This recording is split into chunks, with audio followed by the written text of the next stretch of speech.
Breaking right now, Prince Harry's friends have lashed out at his disgusting and unforgivable BBC interview amid shock new reporting about why the royal family...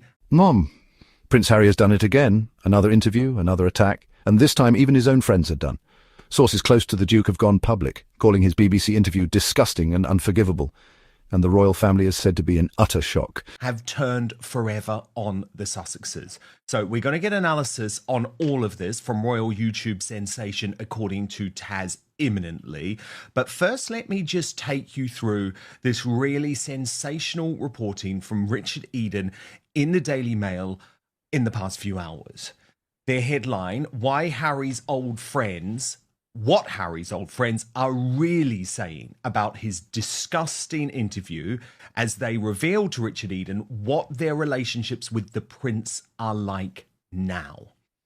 And he reports, of all the public criticism levelled at the Duke of Sussex in recent days, the comments from his old friend Ben Goldsmith were possibly the most significant.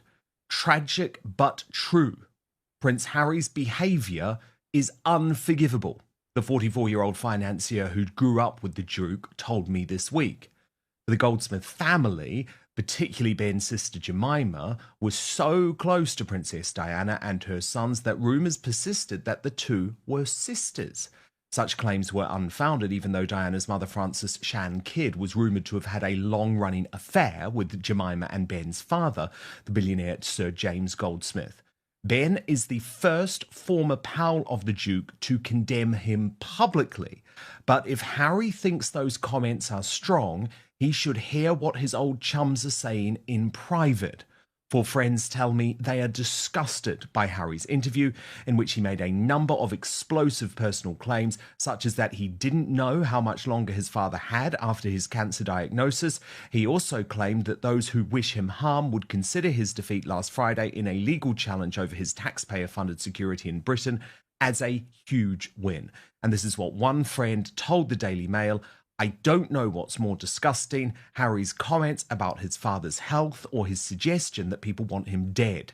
It's very sad, but we all know that he doesn't want to hear things he disagrees with. So that is sensational new reporting from Harry's friends. And according to Taz, also has very strong feelings on this interview. She posted, OMFG, I'm so sick of reading that Harry looked sad and was about to cry. We should feel sorry for him. The king should welcome him with open arms. He was absolutely horrid in the interview. He was arrogant, cold, smarmy, smug, entitled, bitter, angry, odious and delusional. Vile. Let this be an end to the constant media stories about reconciliations and olive branches. Harry is still waging a one-sided war against his family, and he's using the media to do it. He doesn't just hate his family, he's actively trying to make the public hate his family. Traitor! And I'm delighted to say that, according to Taz, is with me now. And I guess what is most extraordinary about this breaking news from the Daily Mail, Tash, is that Prince Harry's friends feel almost as strongly as you do. Today we break down the stunning fallout from Prince Harry's latest PR disaster. His closest allies are turning on him, the palace is fuming, and the public has had enough. Buckle up. This is the beginning of the end.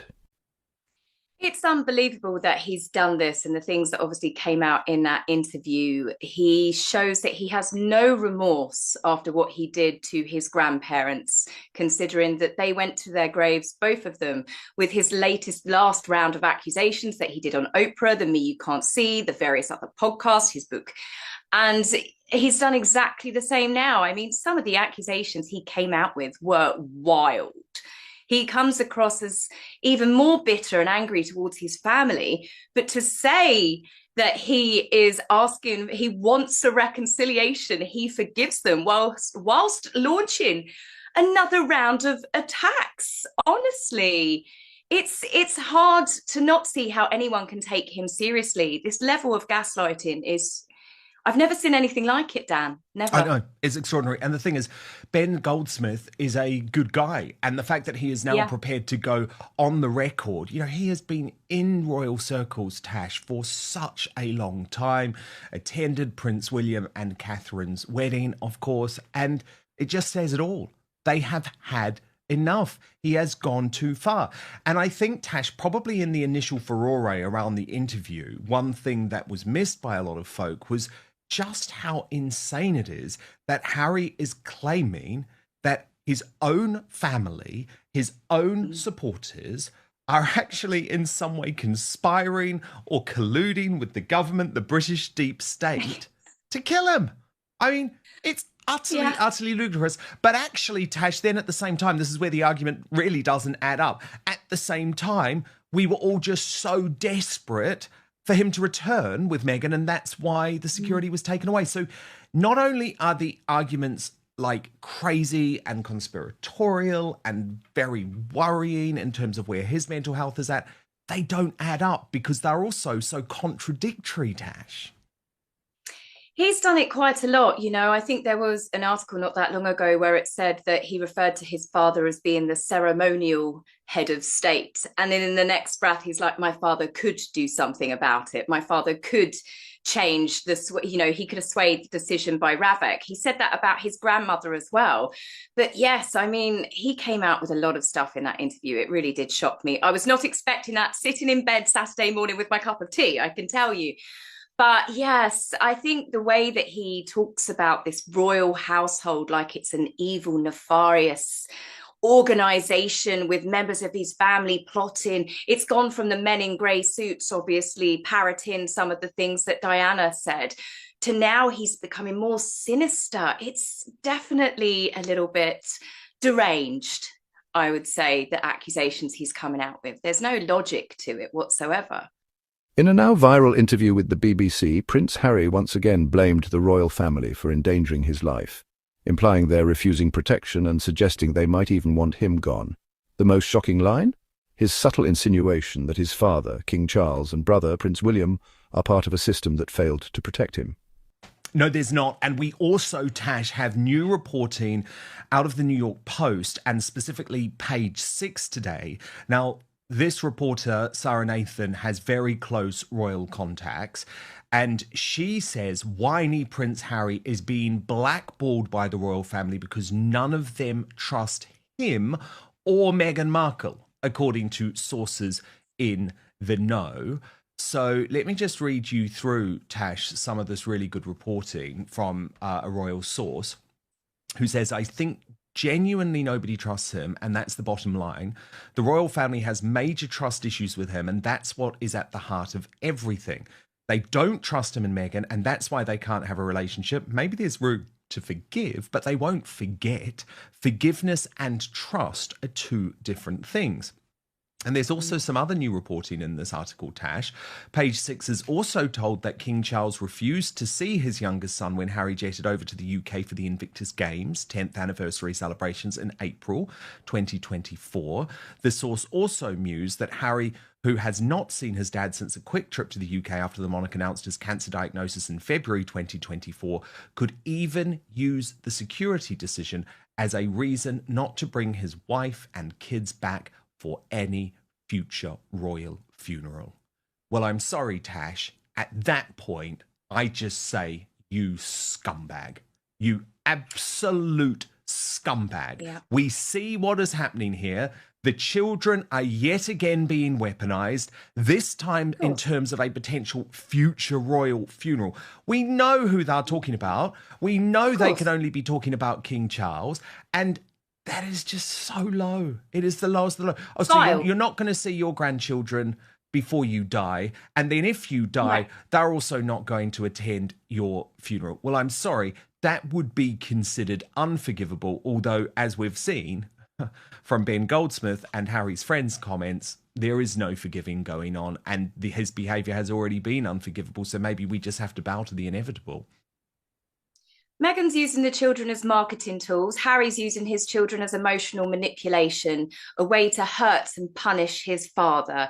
And I find that's honestly just diabolical, really. I mean, it's one thing to try and hurt his father because he's angry with them, to use his own children as weapons to do that.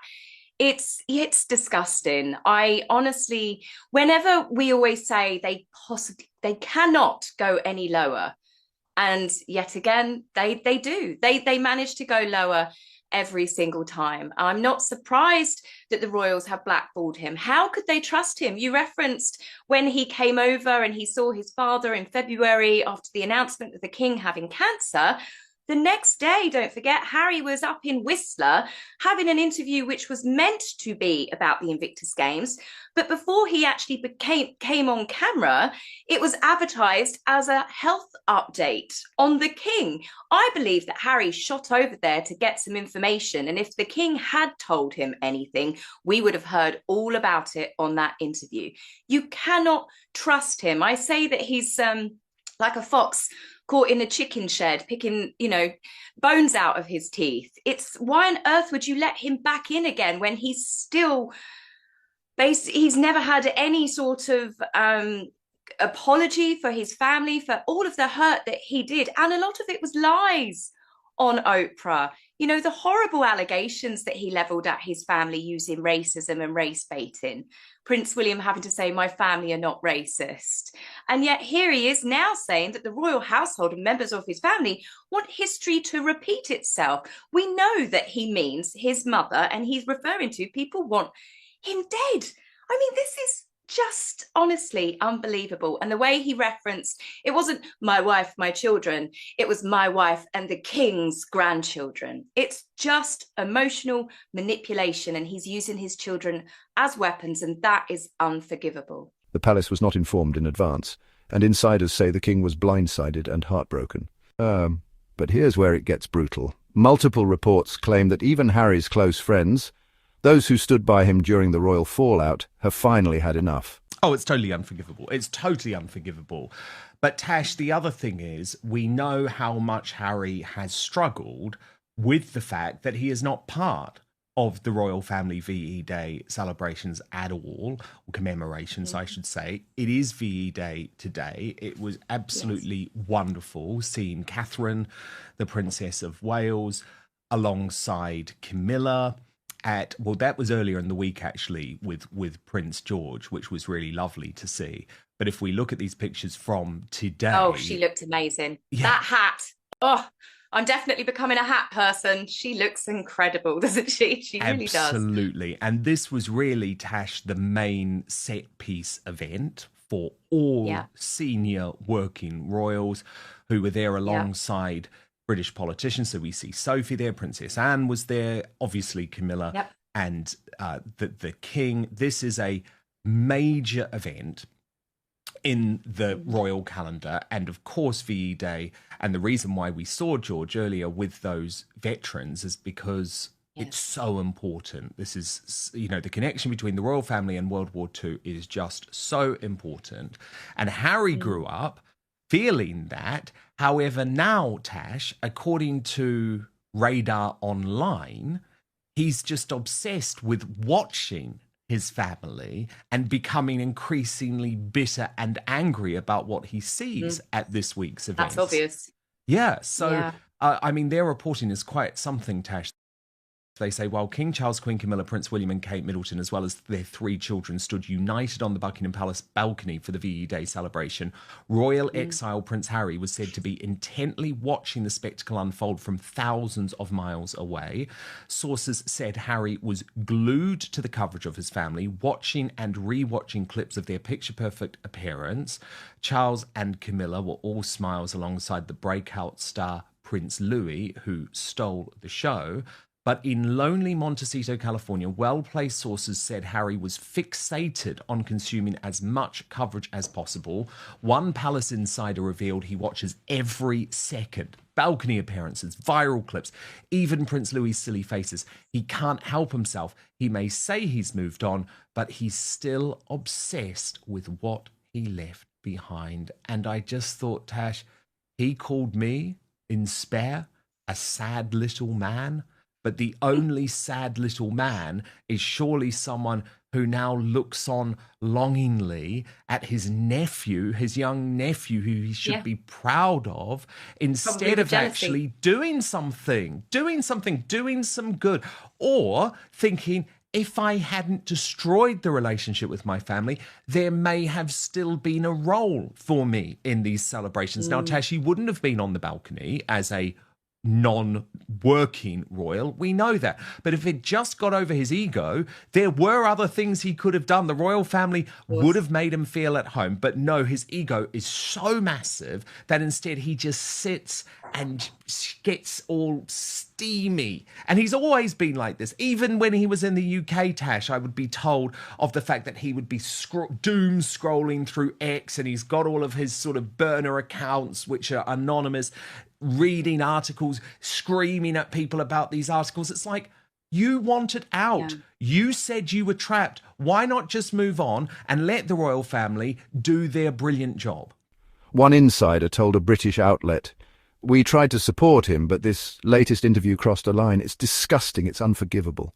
Another added, "He's burning every bridge, and when Meghan's done with him, he'll have no one left."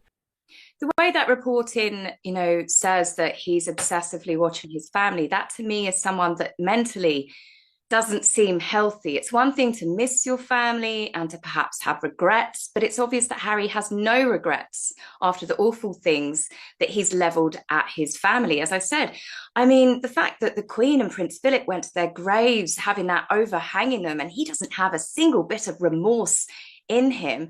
He's becoming more bitter, more angry, more paranoid. The stories are becoming more and more delusional, and I would say unhinged. There's bits of me that thinks, is Harry ever going to be allowed anywhere near the family for their safety?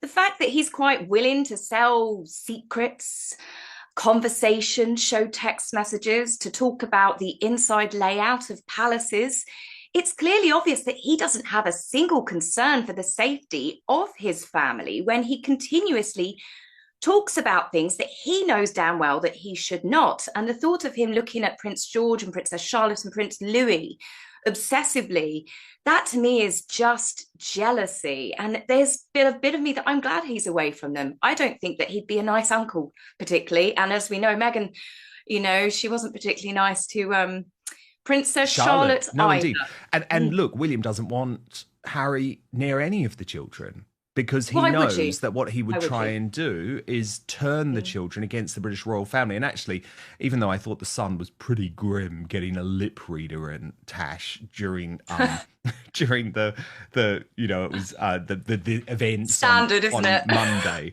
with Louis. But what it was lovely is that you could see Prince William have his chats with Louis, and this is good. Yeah, well, I think Louis said, cute. "This is going to be fun." I thought you said this was going to be fun, Dad, and William said, "It will be. You've just got to stay patient." Actually, it shows that the lovely sort of balance that he strikes between knowing his children have to do a certain amount of duty, but also understanding that they're young and wanting it to be fun for him. Now, Tash, what do you make? Oh, sorry, Tash. Can I just ask what you make of the whole Mexico scandal and the fact that there's all of these question marks over whether Prince Archie really did celebrate his birthday at this 30,000-acre Mexican retreat, given that apparently the resort is now closed, or at least has been closed for a number of weeks. That's what Paula M has been reporting.